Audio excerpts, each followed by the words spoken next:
तो बस बात ही थोड़ी है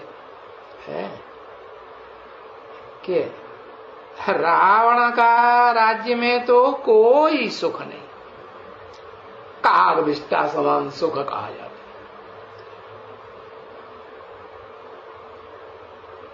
बाकी सब कुछ सुख है कहां?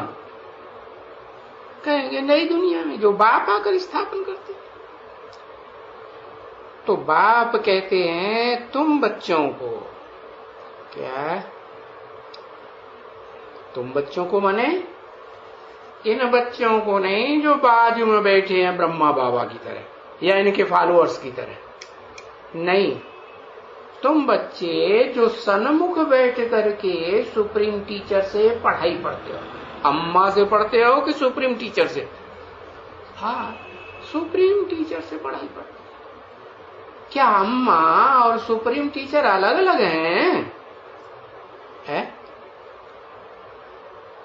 हाँ, अम्माएं तो अनेक हो जाती हैं।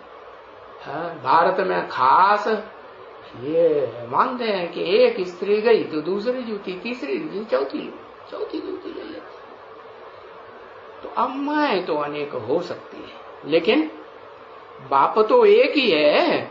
और एक ही बाप की जो फर्स्ट क्लास अम्मा होगी, जिसको वो अपने सारे जीवन का तंत्र सारा अर्पण कर देता है। कौन? हाँ, पति अर्पण करता है ना माताओं को अपना जो देह का, अपनी आत्मा का, मन बुद्धि का जो सार है, क्या है? हाँ, सार है ना, मक्खन है, वो अर्पण कर देता है, सौंप देता है। तो सबसे पहले किसको सौंपता है? पहली माता को, दूसरी को, तीसरे को, चौथी, पांचवी को, किसको सौंपता है? हाँ, कहेंगे जिस पहली माता को सौंपता है वो है परम ब्रह्म, छोटा मोटा ब्रह्मा नहीं, क्या? परम ब्रह्म। फिर ब्रह्मा क्यों नहीं कहते परम ब्रह्म? परम ब्रह्म क्यों कह दिया? अरे फिर भी तो चोला तो पुरुष का है ना, स्वभाव संस्कार से पलटने की बात है, माता के रूप में सहन शक्ति धारण करने की बात है। तो माता के रूप में सहन शक्ति धारण कर ली, माने परम ब्रह्म लोक तैयार हो गया। लोक है, अरे जो भी बच्चे जन्म लेते हैं दुनिया में, वो माँ से ही जन्म लेते हैं ना, तो उनका मूल रूप में घर कौन सा हुआ? हा? अम्मा हुई कि नहीं? हाँ, तो लोक हुआ ना। हाँ, वही उनका संसार है शुरू का, कि कोई दूसरा संसार? हाँ? आत्मा जब गर्भ में आती है तो वही उसका संसार है ना। तो बताया, हाँ, तो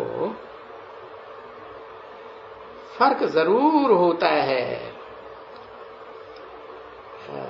नई दुनिया में दुख नहीं होता है, तो ऐसे ही जो माता नाम धारणी है, जिन्हें ब्रह्मा कहा जाता है, 5 मुखों वाला ब्रह्मा, पंचमुखी, चतुर्मुखी ब्रह्मा, तो मुख नंबरवार होंगे कि एक जैसे होंगे?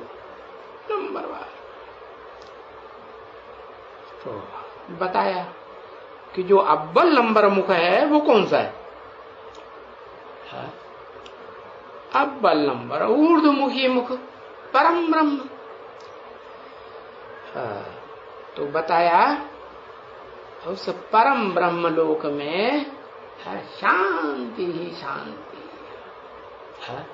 और जो अकूट शांति का अनुभव करने वाली आत्माएं होंगी, तो वो अकूट सुख का अनुभव करेंगी या नहीं करेंगी? करेंगी। तो बस बताया कि नई दुनिया में, एकदम नई दुनिया में, कौन सी? विष्णु लोक, क्या कहते हैं, वैकुंठ, अतीन्द्रिय सुख वाली दुनिया है। उस दुनिया में सुख ही सुख, 100% सुख। किसको? देह को है कि मन बुद्धि रूपी आत्मा को है। मन बुद्धि सुखी है तो देह भी सुखी, और मन बुद्धि दुखी तो देह भी दुखी ही कही जाएगी। सुख में कैसे रह सकती? तो बताया कि जो दुनियावी लोगों का है, जो नीची कैटेगरी के हैं, उनका शमशान घाट अलग होता है। रावण राज्य का नाम है तो जरूर, बस बात ही थोड़ी कि रावण का राज्य, बाकी सब कुछ है। तो बाप कहते हैं